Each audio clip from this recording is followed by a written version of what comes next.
really wouldn't need me here. But I'm here to show the beauty of the whole process, the fact that you'll have to think across layers of abstraction and you get performance out of that. So we'll take a few examples to look at it. So feel free to go at it at your own pace, ask questions, you can stop us.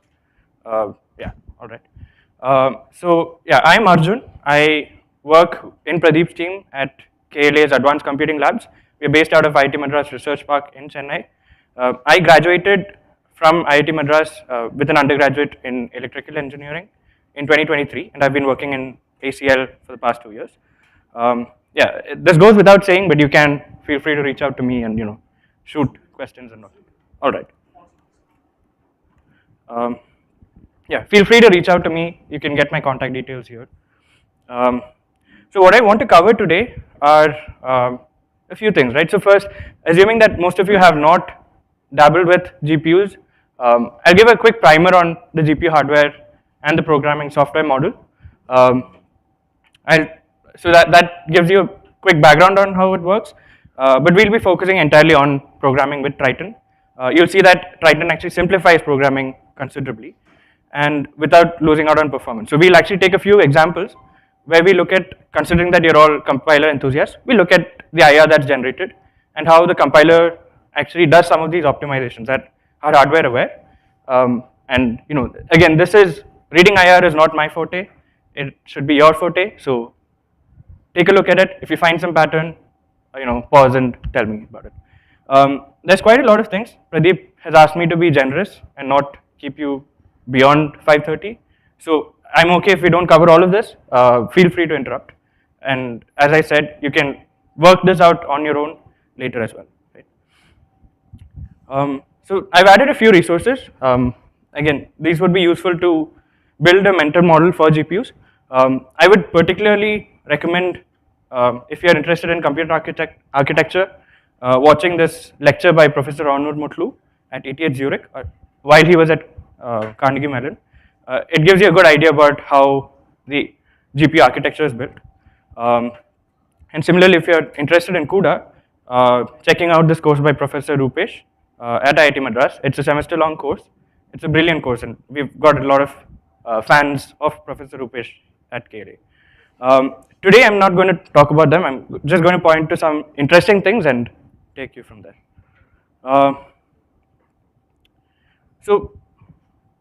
First, this is what is the font large enough? So this is roughly what a GPU looks like. So you've got DRAM. Your memory hierarchy has got a DRAM. You've got an L2 cache that's shared across all the SMs. You could think of SMs as independent compute units. And then you've got dedicated L1 cache, shared memory and registers per SM. And you've got a bunch of cores in each SM, right? Now, this is a fairly flat hierarchy of compute where you have a lot of cores that can do a simple but parallel execution, and that's where you get a lot of the benefits from. Yeah, and if you look inside an SM, you've got these cores. These are called CUDA cores. These are the cores that your CUDA threads get mapped to.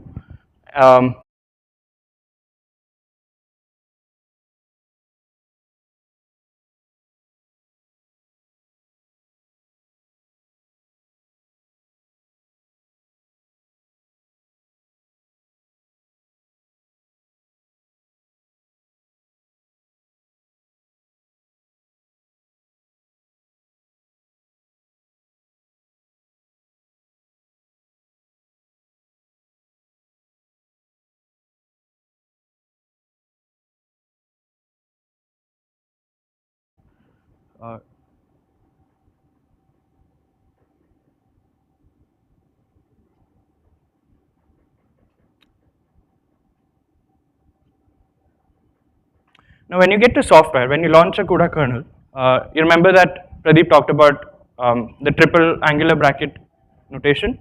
You've got a few grids, you've got a few blocks, with each block comprising of multiple threads. So this is what your software code would look like. The body of your kernel is executed by each thread, and you can pack multiple threads together into a block and multiple blocks together into a grid. Now a grid will get launched onto a GPU, and all the threads in a particular block will get mapped to a particular SM. So remember all the CUDA cores that you saw here. Each thread gets mapped to a particular core here. Now, if you remember Pradeep's example, we launched a kernel with 1024 threads, but you don't see 1024 cores here. So where are we getting the parallelism from? The notion was that if you launch 1024 threads, you have a parallelism of a factor of 1024. But all you see here are, it's 32 times 4, which is 128. That's about all the cores that you have. That's where the register file comes in, because if you typically look at a workload that runs on a GPU, you spend a lot more time getting data from your memory to your compute cores than on the actual compute itself. So your memory latency is very high. Now if you truly had 1024 cores here, most of the time the cores would be idle and just waiting for memory. So what the ingenious idea that the hardware has is you context switch. When you hit a load instruction, you context switch, you bring in another thread. So if you've got 1024 threads and 128 cores, you can actually ensure that you've got a thread executing on a core in all instructions, or to a good extent, and you're not spending time, you're not wasting time waiting for memory. So to do this, you've got a very large register file as well, right? Now, do you need to know this to write CUDA? No, but it helps, and it actually helps to write performant code. So much so that when you write CUDA, at least when we write CUDA, we've got a bunch of things to take care of. At the very first level is taking care of data movement, something known as memory coalescing. So you want your threads to access data in a way that it maxes out on the DRAM bandwidth. You don't want memory latency to kill your throughput. There's a similar idea that comes in when you access shared memory, which is programmer managed memory, which is known as bank conflicts. Again, we take great pain to avoid these conflicts from happening. Race conditions, because you've got multiple threads executing at the same time, are things that can cause functional inaccuracies.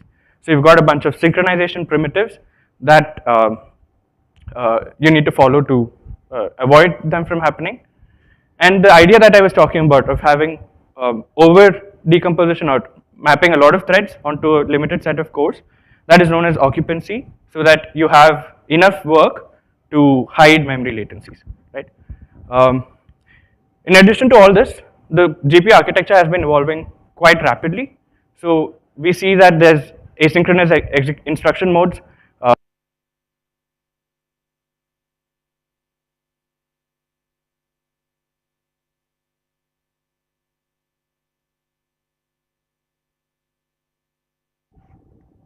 Am I loud enough? Oh, the mic is good enough, I guess. Yeah.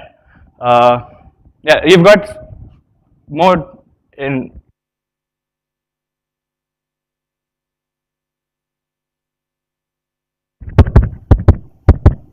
So when I say something important, it dies. Let's see. Okay.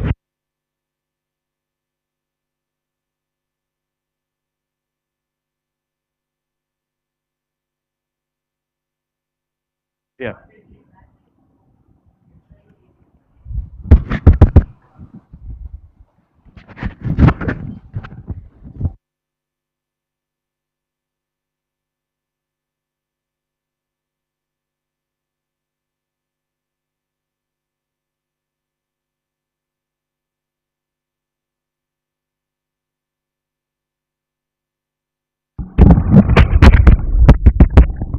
Check.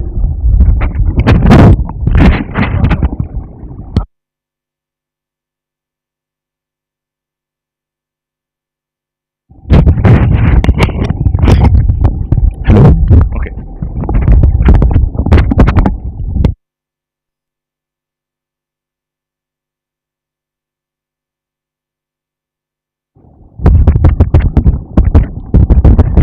I'm back. Okay. Yeah, so the GPU programming model gets more and more complex with each generation. And if you want to get the peak performance that we aspire to get, the CUDA programming model gets more and more complicated. So the focus of today's tutorial is going to be how you can get there with Triton. And you use a simpler programming abstraction, but you rely on the compiler to do a lot of these optimizations and hardware aware tuning for you. And we have a few fun exercises to actually look at the IR and figure out what was happening, right?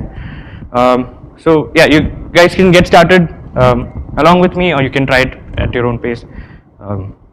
But we're going to use the T4 runtime instance. So that's a GPU from a fairly old generation. It's been about 7-8 years old. But that's what you get in your free Google account, yeah, as part of Google account, and that's good enough, right? So the first cell just runs pip install Triton, and it shows what device backend you have.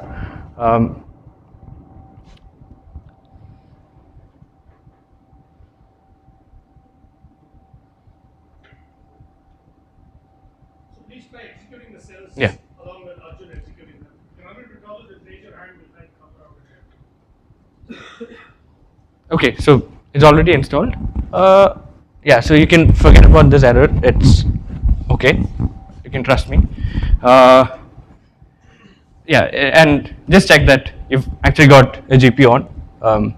NVIDIA SMI will show you that you've got a T4. So Anybody having trouble? so far, Anybody has the GPU on? Put your hands up. Anybody who has the GPU? Anybody who's not NVIDIA SRMIST sees the GPU? pop quiz. How much memory does a T4 have? Chocolates? Yeah. I think you're. Okay, sure. So the first problem is writing a vector add kernel in OpenAI Triton. You saw a simple example earlier. It's actually a repeat for the most part, but now the vector length is 1 million. It's 1k by 1k times 1k. And I'd encourage you to now think in terms of the GPU model where you split the work across multiple SMs. So each SM will now take care of a block. And so essentially you need to split the work such that you split your input and output matrices such that you can break it into blocks, and on that block you compute this vector add and you write it back. You are free to use whatever tool you want. Yeah, this link takes you to the Triton language documentation. You can use Gemini to do this as well, but I'd encourage you to work out the way to split the work, right? You can take about 5 minutes. We don't have to discuss the code syntax per se, but if you've got ideas on how to split the work, you can do that.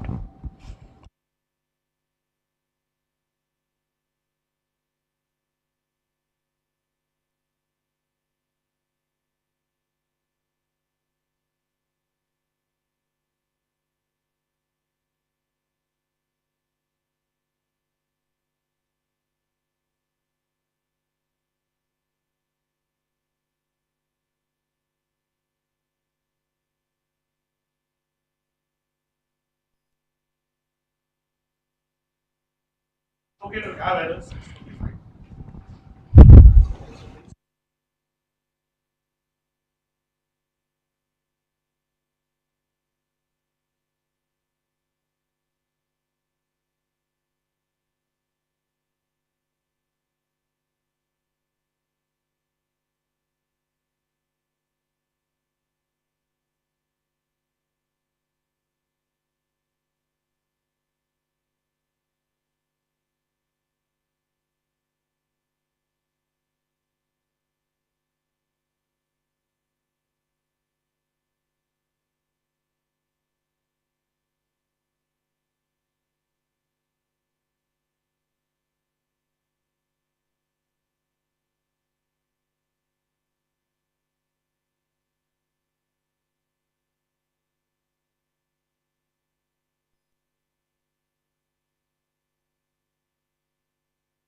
So I'll continue speaking in the background. You guys can ignore me, right? But just remember that xptr, yptr, and outptr are PyTorch tensors that you can pass into this. You can actually read what these functions do to get an idea. Now Triton extracts the pointer out of the tensor, so you've got access to the entire 1024 by 1024 length vector. N elements would be that, and then you've got block size. So your idea then would be, if you can identify a particular block I, and you've got this entire vector of length 1 million, what slice of the input should this block access for A and for B and for C? If you can identify this index and then compute A tile plus B tile, C tile, let's say, you can then write it back. So the most of the work that you will end up doing in this kernel would be to figure out how to slice it and how to get the index for this particular type. We just need the starting index, right? And then the next 10, 24 elements is what you're going to be operating on for the real law.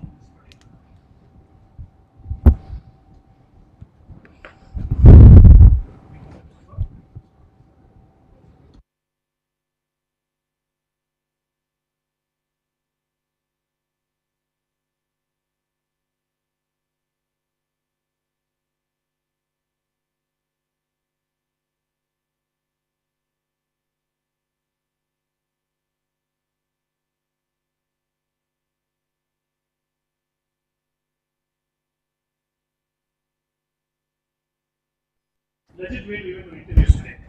So if you've got a keen eye, you'll see that I've got a Gemini tab open. So some of the things that I'm going to tell you today, I figured it out on the car ride, right? Asking Gemini, and that's the point. So I don't have a compiler background, and I had to talk about compilers, and this is a very good way to learn. So the whole idea is, yeah, try to figure it out. If you don't know, ask AI.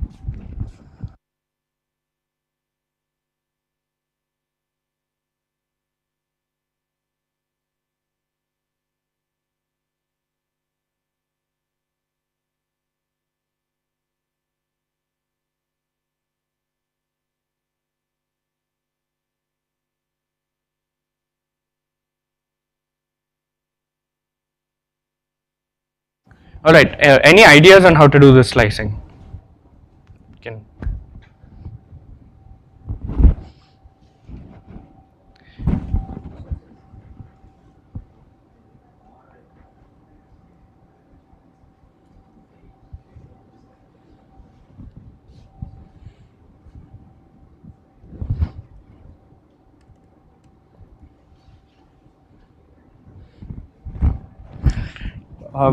shall I get going?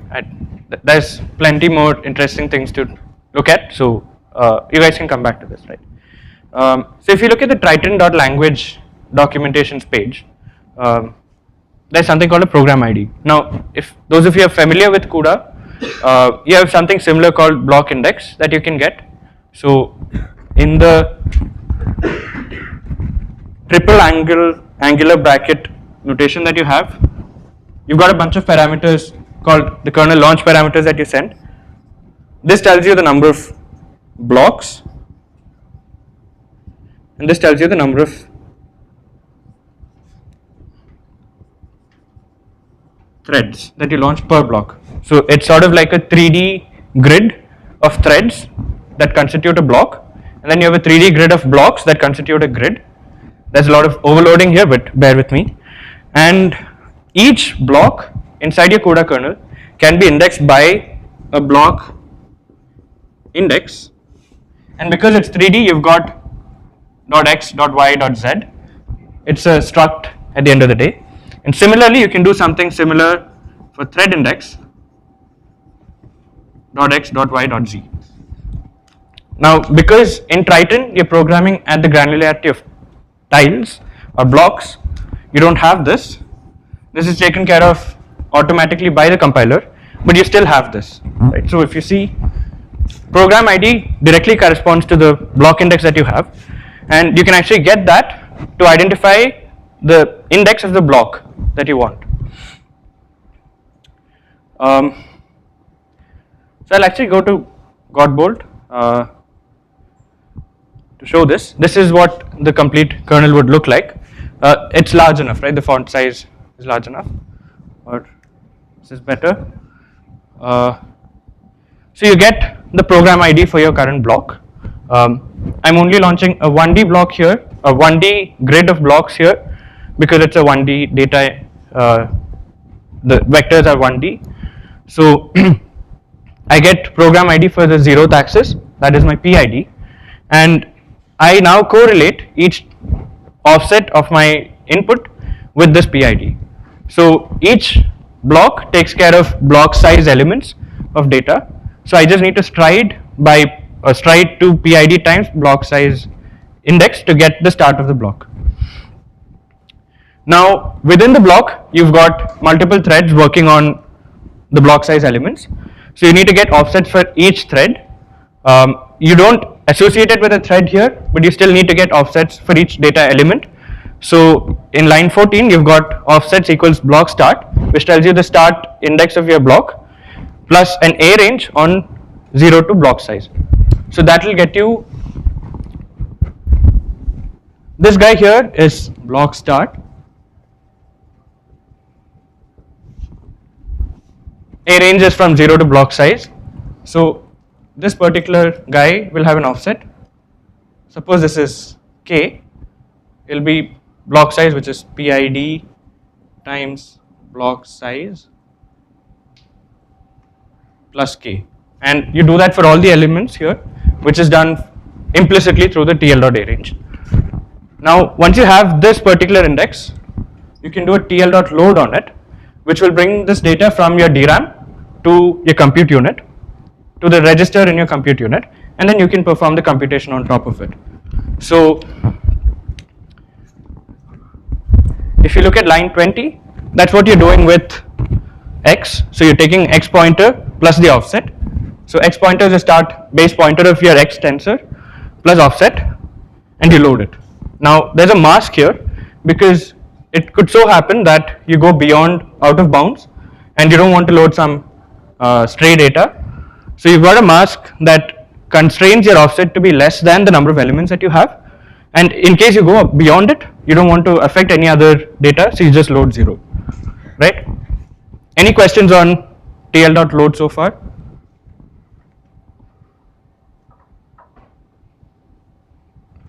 So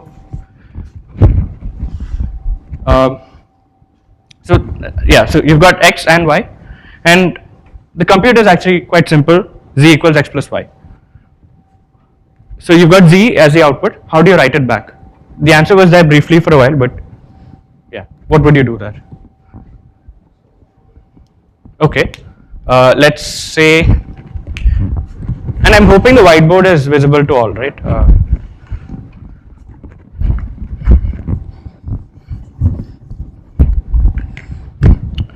So TL.store. What are the things that you'd imagine that you'd have to send into this API? Okay. All right.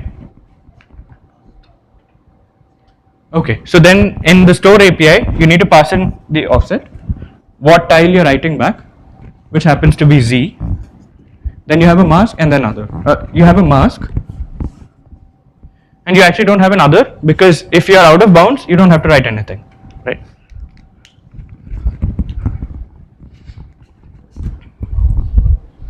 Yeah.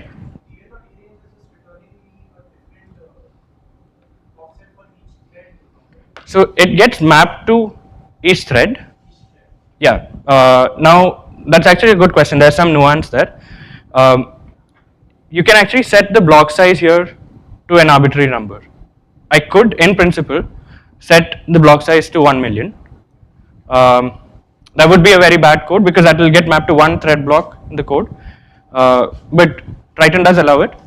But you will not launch 1 million threads for it. In fact, you cannot launch beyond 2000 threads per SM. So Triton, so there's a distinction between the block size and the threads that you launch per block. The compiler will actually figure out what the optimal block size is for aspects such as occupancy that I talked about. So it might so happen that this kernel gets launched with 128 threads, but operates on 1024 elements per block, and it just loops over it multiple times. If it thinks that that's the better way to decompose it, it would do so. In that case, this whole thing will get iterated over. In each iteration, the offset has a one-to-one mapping to a thread, but you don't have as many threads as the size of the A range. I hope that distinction is clear.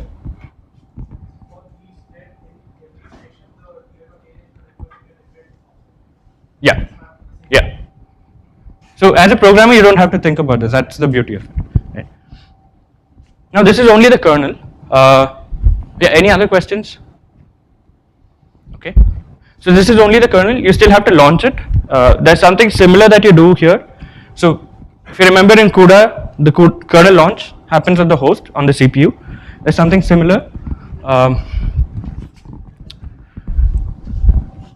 So here what I've done, it's not a 1 million example, it's just 1024. You created X and Y as random tensors and output as an empty torch tensor.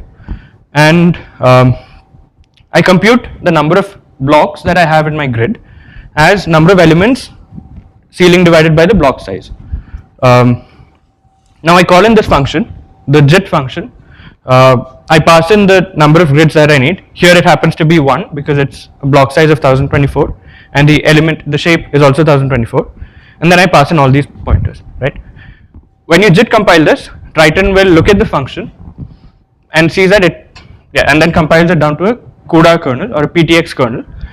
In fact, we will look at the PTX code soon, but alluding to what Pradeep made, a point that Pradeep made earlier, suppose you had a vector sub kernel following this, both of which are JIT functions.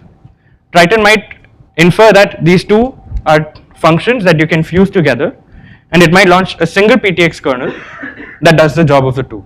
And that's actually the beauty of Triton, the fact that you're JIT compiling it. You can actually figure out the control flow graph, or trace it and compile it down to that. Right? Any questions so far? Okay, now I'm going to appease you and show you some IR. Hopefully that is going to be interesting. So far I've not talked about how Triton compiles it. It uses MLIR under the hood. So this is what it finally generates, PTX. PTX stands for parallel thread execution. You can think of it as an instruction set architecture for GPUs, except that it is a virtual ISA and it doesn't map one-to-one to the actual instructions that run on the hardware. But this is to the best of what is humanly possible. This is the assembly that one can write, right, for GPUs. Now, there's a bunch of things happening here. It will kind of drive you nuts to read this, but at this point I'm also evangelizing Compiler Explorer a bit.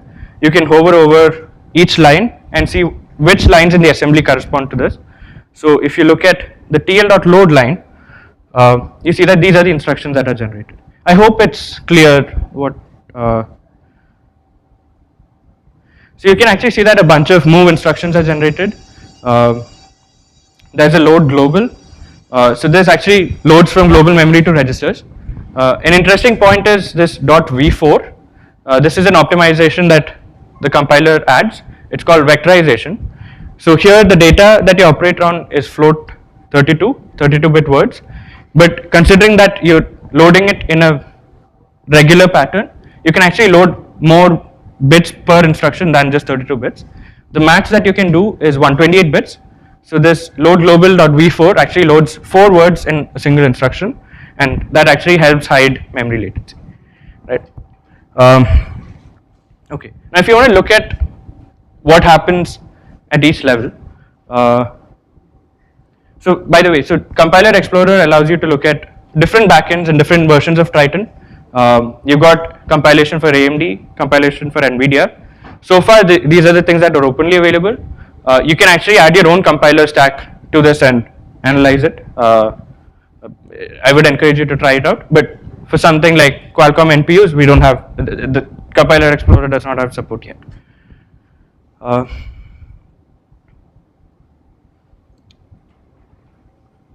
So now I'm going to show you different levels of the IR that are generated, and quickly talk about what it looks like.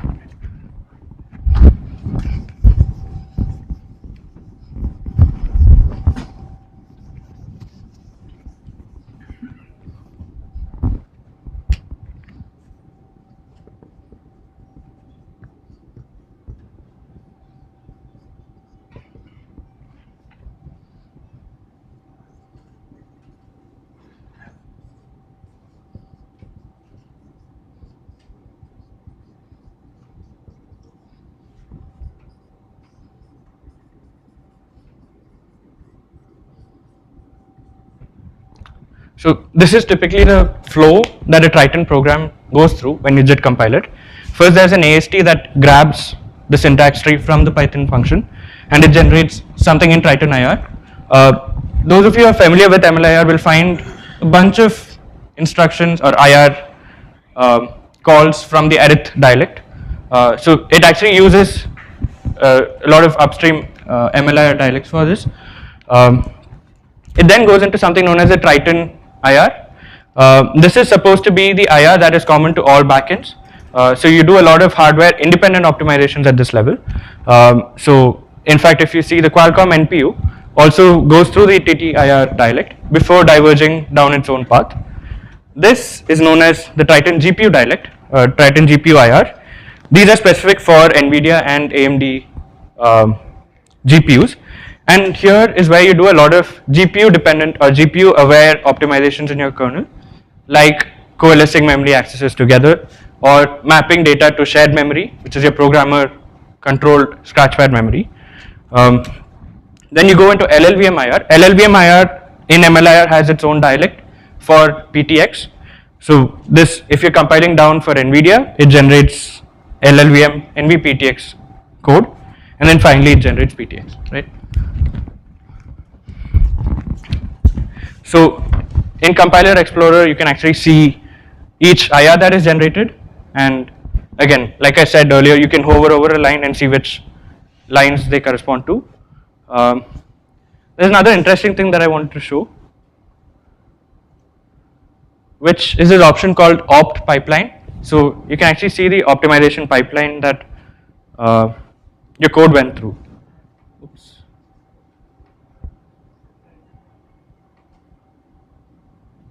Okay. So what this does is it lists all the compiler passes that your code saw, and for each compiler pass, it shows you the diff between the source and the destination, or source and the result, right? So if you want to geek out and figure out how Triton works, it's a good exercise to just go over this. There's this filter that you can apply to hide inconsequential passes. So these are essentially passes where it figures out that your code actually did not undergo any change post this optimization. So if you hide that, you can see that these are the passes that you saw. So there's something known as a canonicalizer.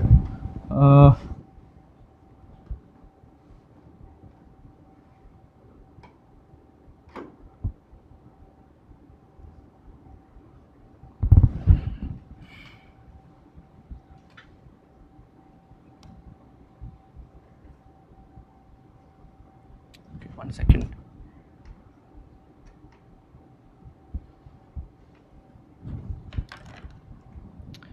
So I'm going to show that I'm at times incompetent. I cannot figure out how to see the diff view, so I'm going to ask Gemini.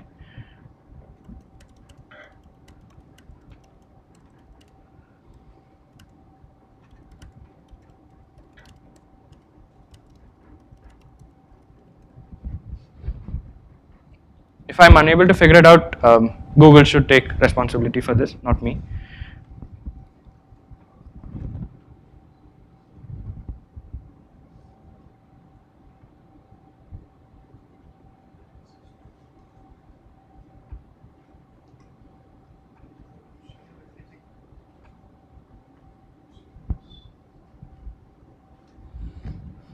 Yeah, if you can see some side-by-side option or something somewhere, please do. Okay. Turns out Zoom was the problem. So yeah, I encourage you to play with this, right? So you can actually see that in the Triton to Triton GPU conversion pass, this was the diff that you had, right? Um, then you see that there's a pass for memory coalescing. So it actually looks at the indices. So remember that you pass in offsets to TL.load. It looks at all the indices that a thread block would load and tries to see if you can do some memory optimization. Launch fewer instructions to do it or coalesce them together. Um, so there are a bunch of such optimizations. And yeah, so some of this you might be familiar with. Yeah, what is CSC for that matter, right? Uh, okay, yeah, it's common sub-expression elimination.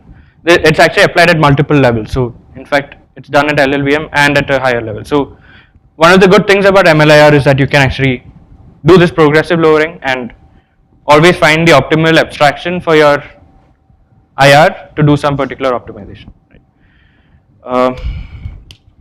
Okay. How am I doing on? Okay, sure. Please ask.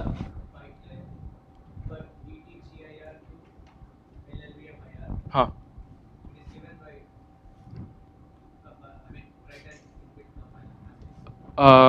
I believe so. Yes. So Triton's compiler is actually open source, and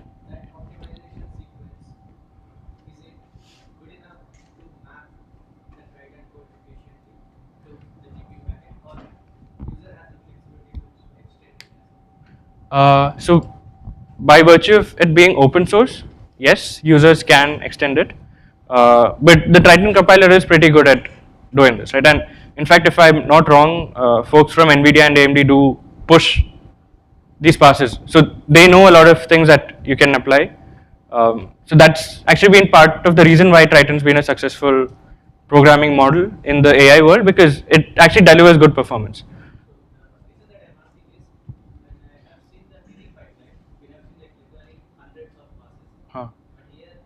Huh. Okay. Hmm. That's actually a good question. I don't have the answer to it. It's a developing framework. Theory has been around stronger. Writer communities are going through. So, but again, it's the power of abstraction, right? The right abstraction gives a lot more capability to write performance. At this point, I believe writing needs highly developed code. I could be wrong.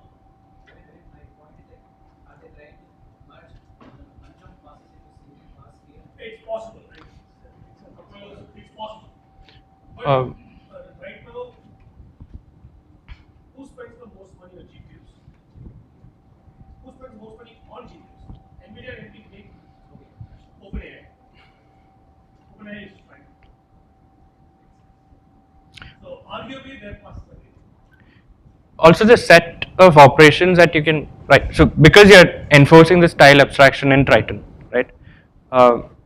In a sense, that limits the source code that you can have. So if you see, you don't have a lot of dialects as well in Triton. Or they may be using MLIR dialects, but it wasn't that crazy spider web for MLIR that Pradeep showed for different backends.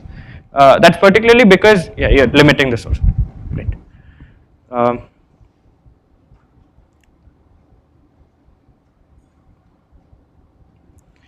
Okay.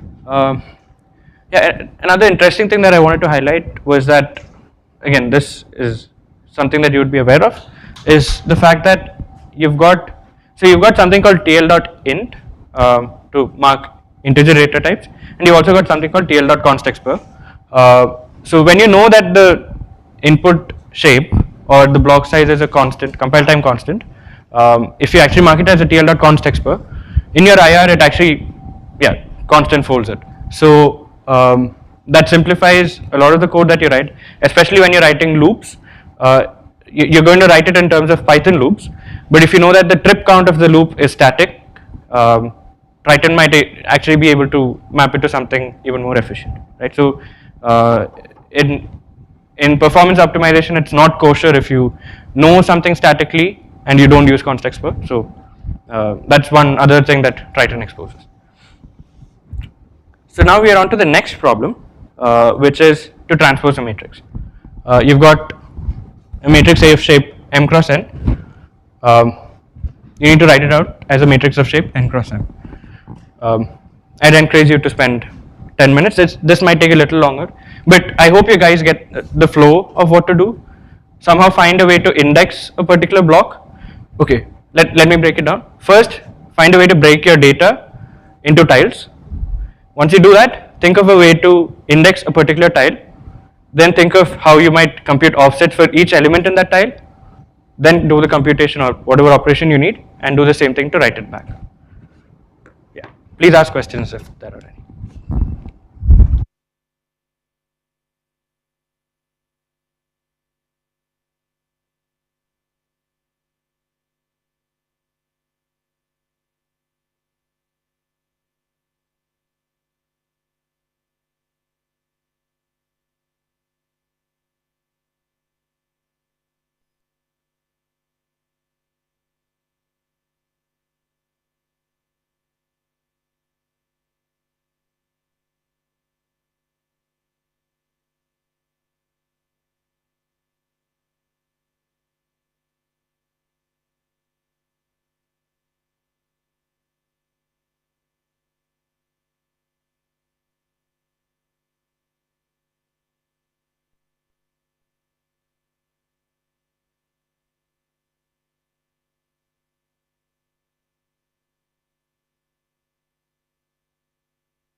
Yeah. Anyone wants to propose a way to tile the inputs and compute? Yeah. You guys can show off by, you know, telling whatever you want.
Okay, so shall we start working it out perhaps?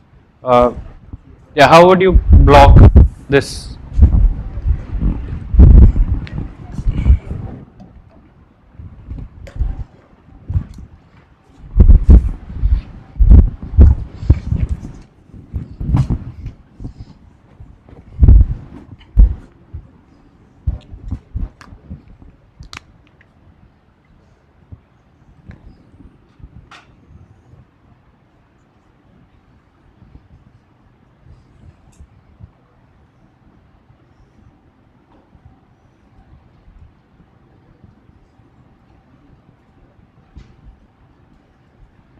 Yeah, so this is what you have to do in this kernel.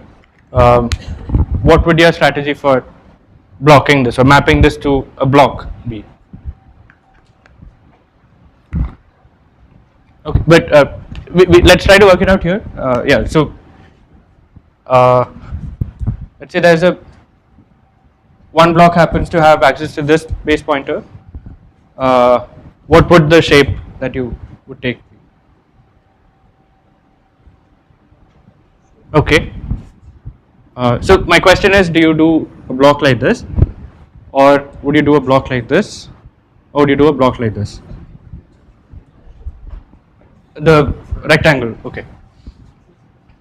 Fine. So let's say this is block W and block H.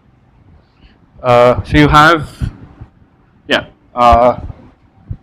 So can you guys work out? Yeah, tell what the offsets might be for this particular block, and we can see if that's how you would load it.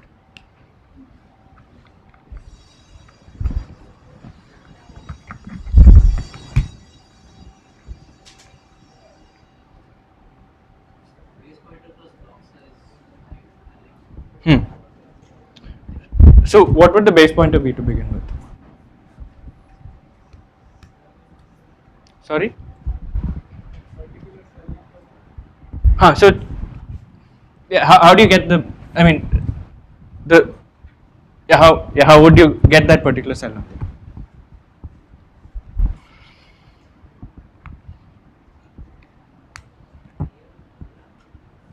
Okay. I got the prompt that I wanted, so I'll show what it looks like.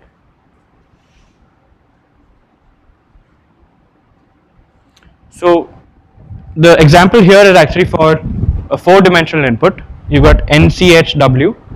N and C you could think of as batches, so you can actually forget about it here. But all you're essentially doing is for each batch, you're transposing the HW to WH, right? So, you deserve a chocolate, but I won't keep track of the number of chocolates. You can take it after you're done. You actually split it into a 2D array of blocks. Forget line 20 for now. You've got a program ID for the X direction, that's your width dimension, and a program ID for your Y dimension or your height. So that you can identify each block the base pointer of each block by a program ID for X and a program ID for Y. Alright? So that's what we do here. We've got PID H and PID W, and yeah, you get the first axis and the 0th axis. Now, based on this, you can compute the offset along the height as PID H times block size H plus an A range on block size H, and offset for W as PID W times block size W plus A range on block size W. This line here is quite interesting in that you can actually now treat these offsets. So these offsets, you can think of them as 1D numpy arrays, and now you want to create an offset which itself is a 2D array, and you can create a 2D array out of this through broadcasting semantics that you would use in numpy. So if you see offsets H, you want it to iterate over in the column dimension, and offsets W you want to iterate over in the row dimension. So what you do is you broadcast a new axis for the columns and you get all of this. So this will be the fastest changing dimension, and you do the exact opposite to get the column indices. So offsets H times W plus offsets W will give you a 2D array of offsets with which you can uniquely identify each element in your data. You do something similar to get the mask. So you now have offsets W should be less than the width, and offsets H should be less than the height.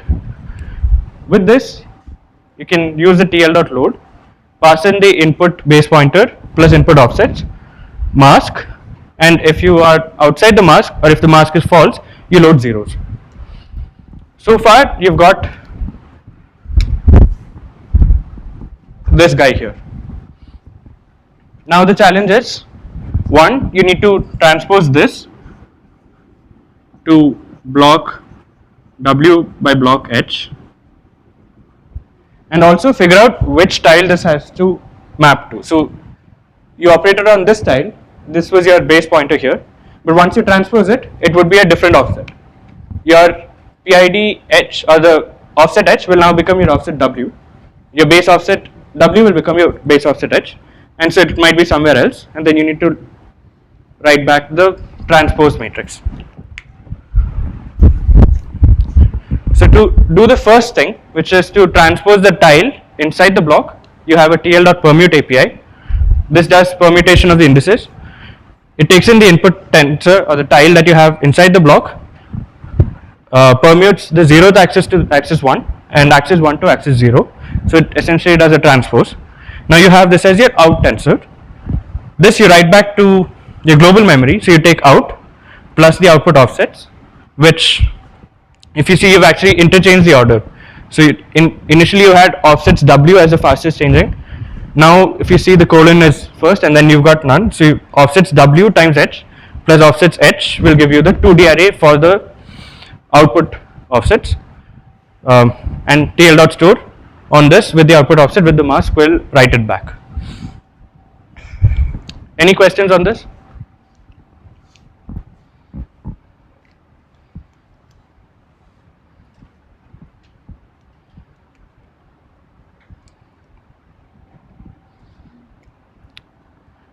Okay. So there's one more interesting thing that I wanted to talk about before getting into the next example, and that is, suppose you were to write this in CUDA. You would use shared memory, which is something that you can control. So shared memory sits along with your caches and it's close to the hardware. So you've got very quick access to this memory, and you as a programmer can index into it. So you've got complete control over how you access it. So for some example like this, if you load in a block into shared memory, it's quite useful for you to do whatever you want on that tile, if you want to permute or do some arithmetic operations on it. And in a CUDA program, you would actually use shared memory for this, right? Here, you're not specifying any information about it. So if you're curious to know how the code is generated, you can again look at the optimization pipeline. So that's what I'm going to show next. And you'll find that there's a pass corresponding to inferring shared memory, right?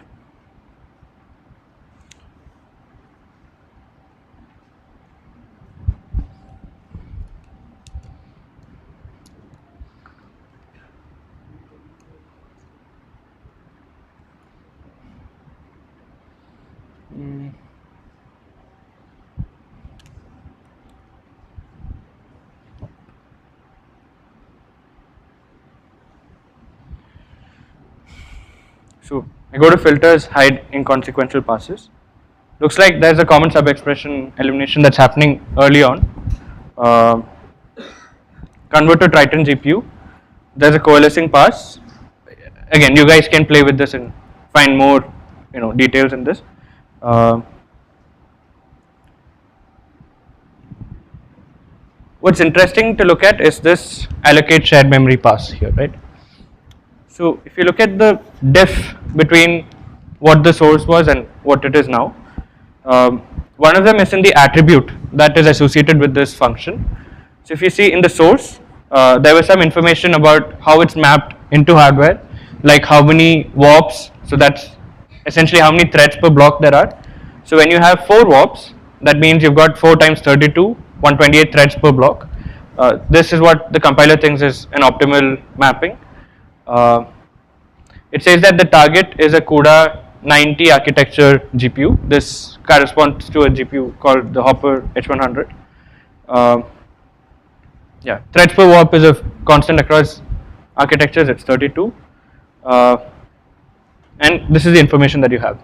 If you look at the right hand side, in addition to this, there's a new attribute called ttg.shared. Now this tells you how many bytes are allocated for the shared memory to hold the input data in. So this pass essentially figures out that the data access pattern that you have here is something that will fit well onto the shared memory. So I'll take care of it. I'll add shared memory for this, right? All good? If it's all good, I'll ask you a simple question. The tile shape that you're using here,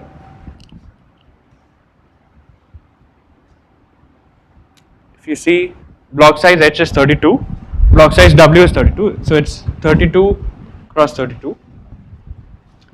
And it's all float, so you've got 4 bytes per word. Do you know how many bytes this whole thing corresponds to? So you've got a 32 cross 32 tile. Each tile has 4 bytes per word. How many bytes is that?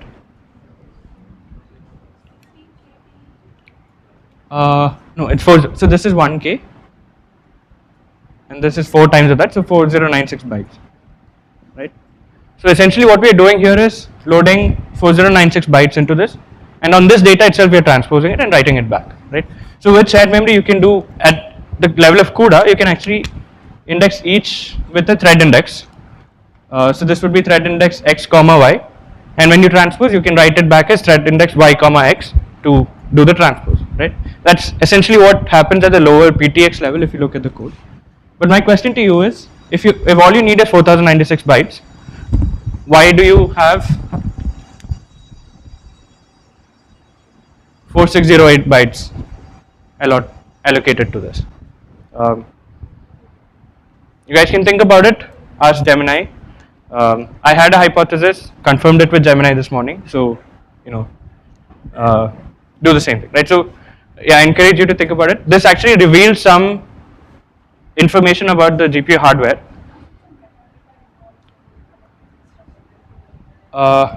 Not quite. So in fact, so this is not in general true. I could have a 1D array where, so this actually depends on the data access pattern that I do. The fact that I first index it as x comma y and then y comma x, if I don't do it carefully, the hardware is so laid out that it can cause some performance bottleneck. So there's this optimization that it does. It allocates some extra bytes which you will never access, but that hides this particular performance bottleneck.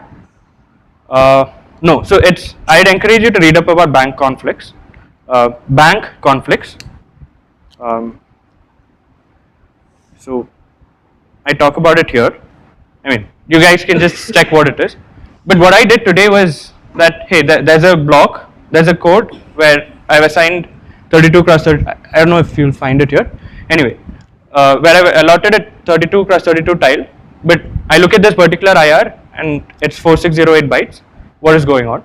And it actually gave me the answer. So yeah, read up about bank conflicts. It actually has to do with how the shared memory is laid out in the hardware. Right.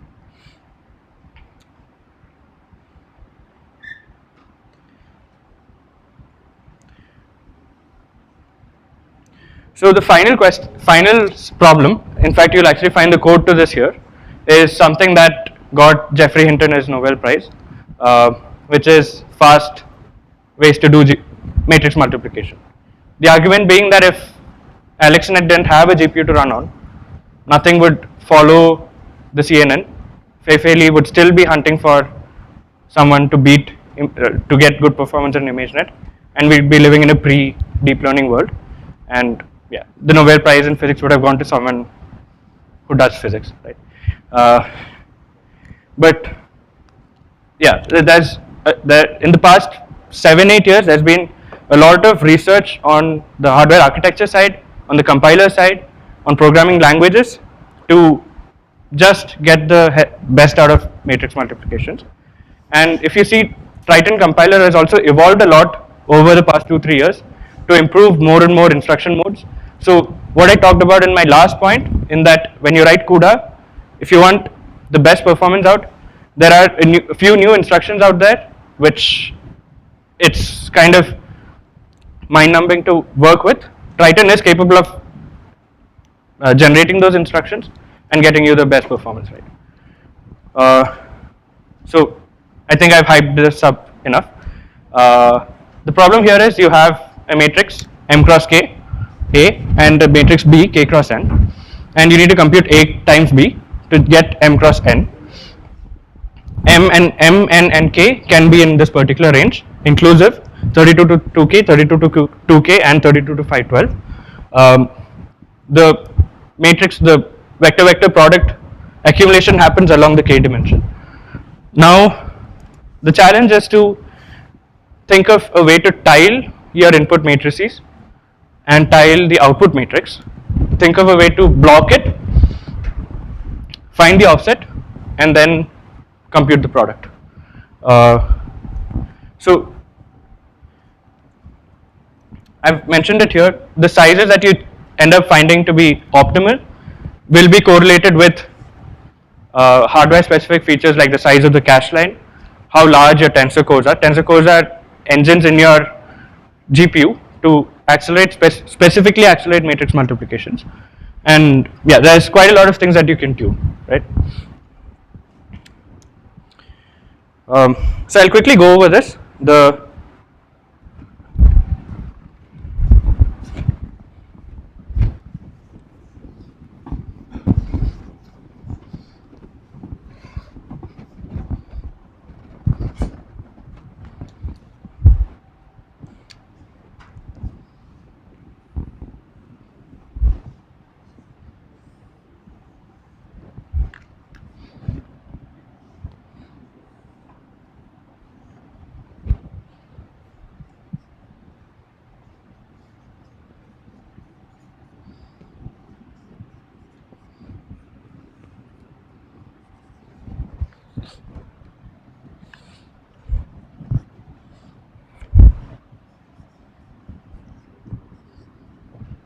So you've got matrices A and B. A is M cross K, B is K cross N, and the product will give you a C, which is M cross N.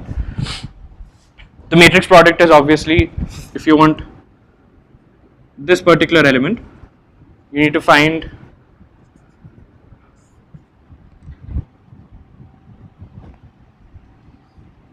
this row times this column, right? So the strategy to tile is to find, let's say you care about this particular tile. So each block in your kernel will compute all the elements, all the data elements that are necessary to compute this particular tile, which essentially means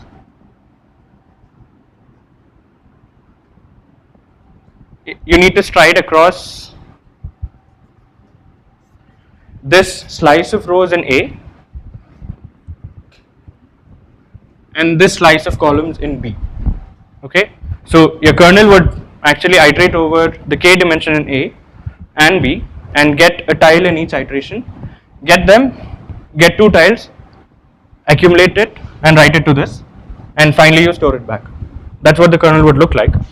Now why tile? Because here you're doing row major accesses, here you're doing column major accesses. So if you were to set the column width to be 1, you would have a terrible data access pattern. So you set this to be large enough that you can still get away with row major accesses in this dimension, and this can be large enough to fill an entire cache line, so you get all the benefits of memory coalescing and so on, right? So yeah, so this is where the tuning and being aware of the hardware comes in, and let's look at the code.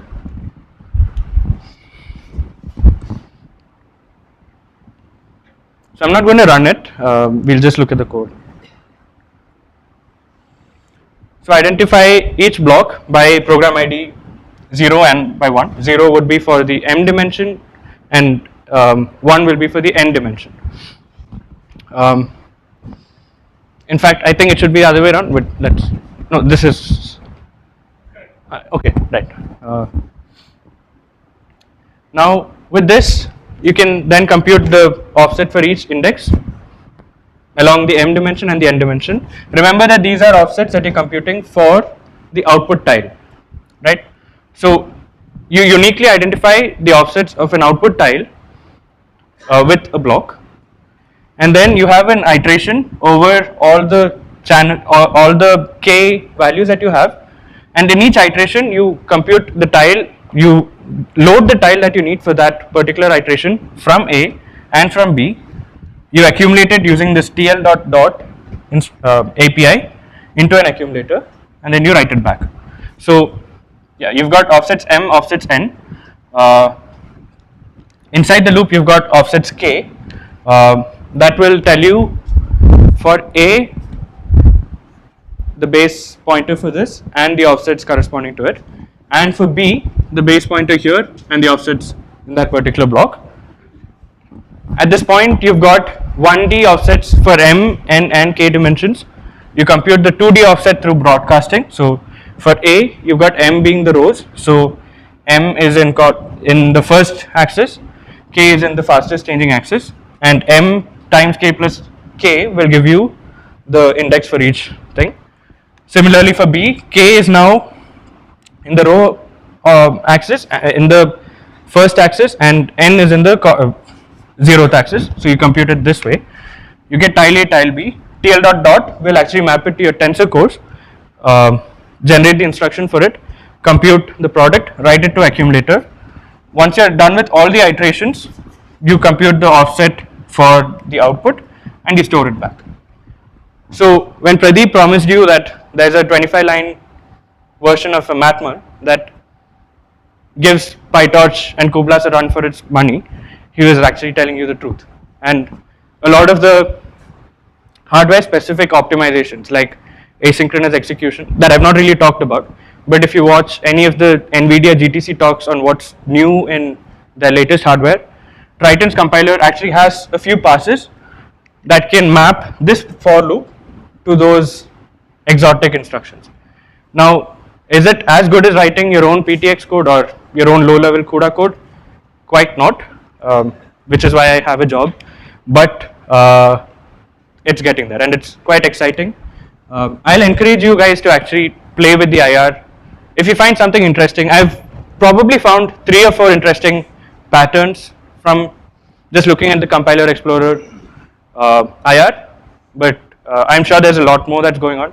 If you find something, you know, I'd love it if you guys email me about it and start a thread, right?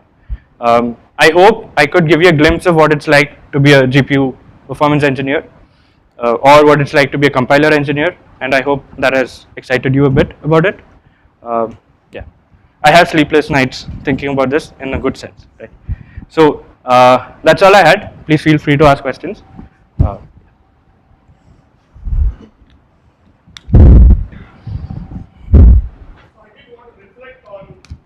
Lines of code it takes. This is a functional, deployable, performant